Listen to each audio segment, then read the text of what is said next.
J'aimerais bien dire qu'on est passé à 2 doigts d'avoir un champion français, mais en réalité, j'ai l'impression que c'est un peu plus compliqué que ça. L'UFC 321 en main event, Thomas Spinal contre Cyril Gane pour le titre UFC Heavyweight. Malheureusement, ça s'est pas passé comme prévu, pas forcément aussi bien que ce qu'on avait imaginé. On va revenir en détail sur la main card, mais avant, n'hésitez pas à vous abonner, à liker, à partager, faites ce que vous voulez. Mais revenons aussi également sur la carte préliminaire qui était meilleure que la carte principale. C'est souvent le cas parce que généralement, c'est des combattants qui débutent à l'UFC, qui veulent marquer les esprits et donc qui tentent de faire des moves un peu stylés. C'est généralement comme ça qu'on a des chaos fous comme ce qu'on a eu ce soir. On peut parler très rapidement, notamment du combat de Chris Barnett. Bon, on n'est pas sur le combat des décennies, on est même sur l'un des pires combats que j'ai vu de ma vie. Mais voilà, pour le pétard de Chris Barnett, ça mérite d'en parler. Nathaniel Woods qui a gagné par décision contre Delgado. Énorme combat, on a eu un down de chaque côté au premier round. Ça s'est renvoyé des bonnes grosses patates. Nathaniel Woods qui avait affronté notre ami Morgan Charrière en début d'année. Il avait gagné. Il remporte encore une nouvelle fois son combat. Je pense qu'il va se diriger petit à petit vers le top 15 de Sakaté, frère de Johnny Walker, qui a gagné pour la 4e fois d'affilée sur une clé de cheville. Pas mal. Maintenant, il a un petit collier où c'est un pied coupé et tout. C'est drôle, voilà, c'est marrant. Klein contre Rebecki.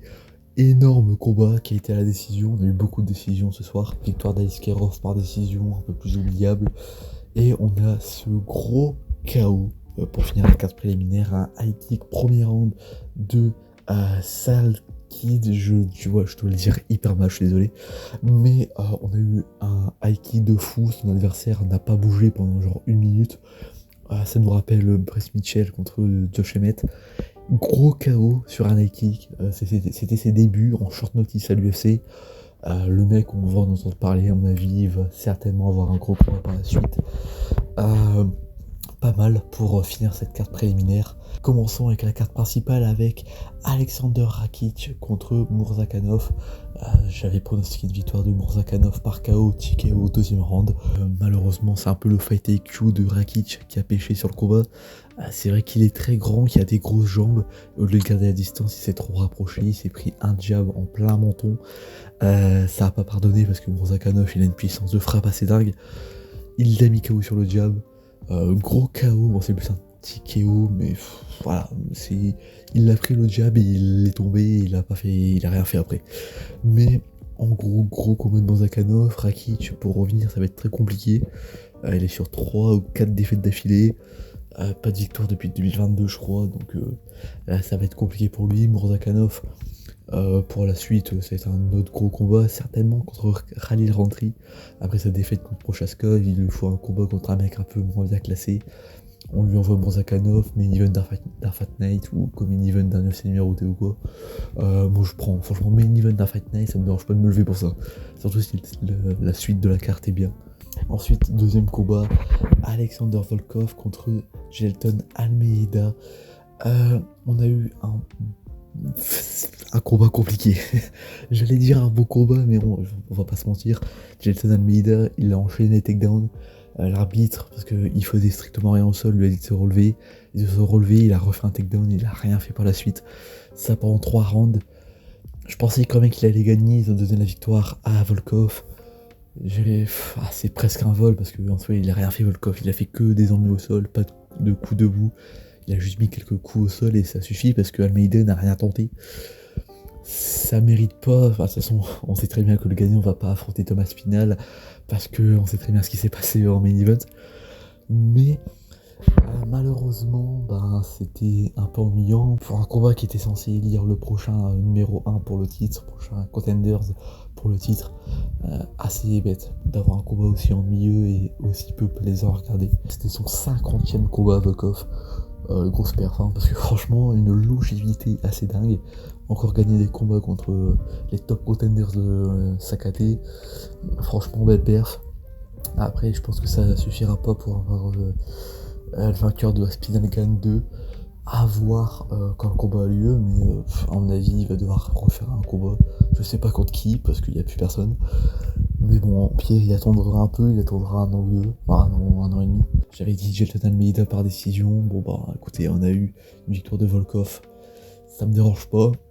Maintenant, à voir la suite pour Volkov, parce que à mon avis, il va juste devoir attendre, vu qu'il n'y a pas beaucoup de numéro 1 à affronter, il n'y a plus grand monde à affronter dans le KD.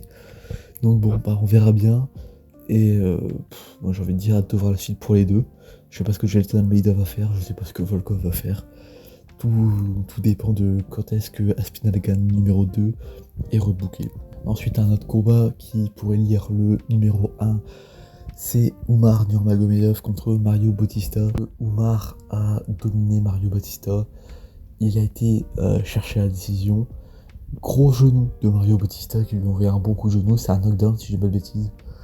Grosse perte de Mario Bautista et ça me rassure dans le sens où si Merab affronte Umar, je pense que Merab va le défoncer parce que j'ai l'impression que Umar en fait il est bon, mais voilà il a quelques failles, mais à mon avis Umar s'il retourne affronter Merab ça va mal se passer.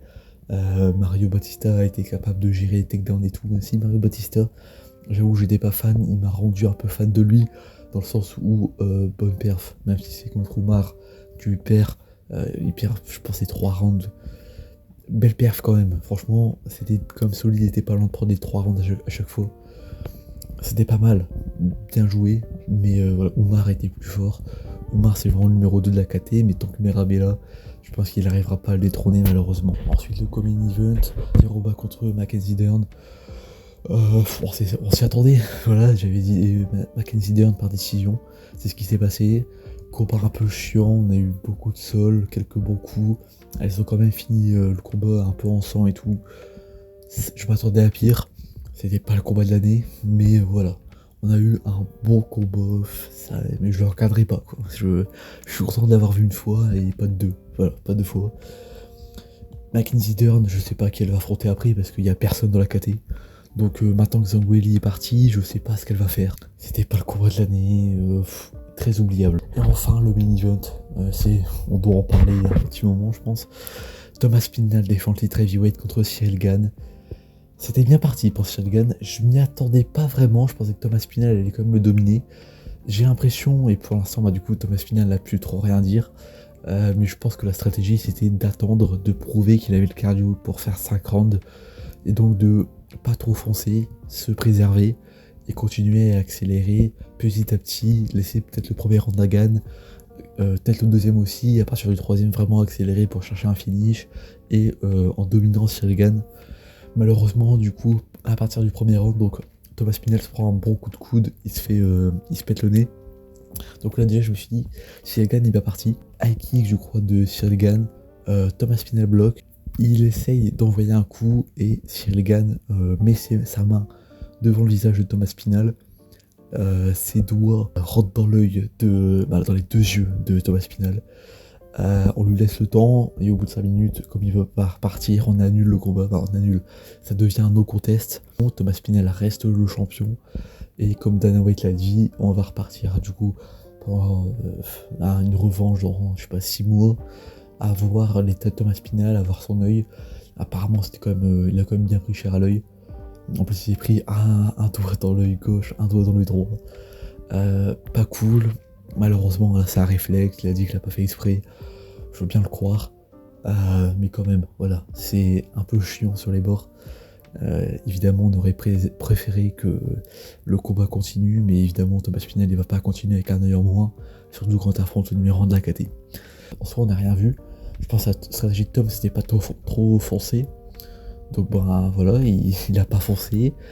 Je pense que Cyril aurait pris le premier round si ça se finissait, mais voilà, Thomas Pinal il serait reparti, il aurait perdu parce que il aurait pris des coups dans l'œil, son œil aurait gonflé, l'arbitre aurait dit tu peux pas continuer, ils auraient arrêté et Cyril Gane serait devenu champion.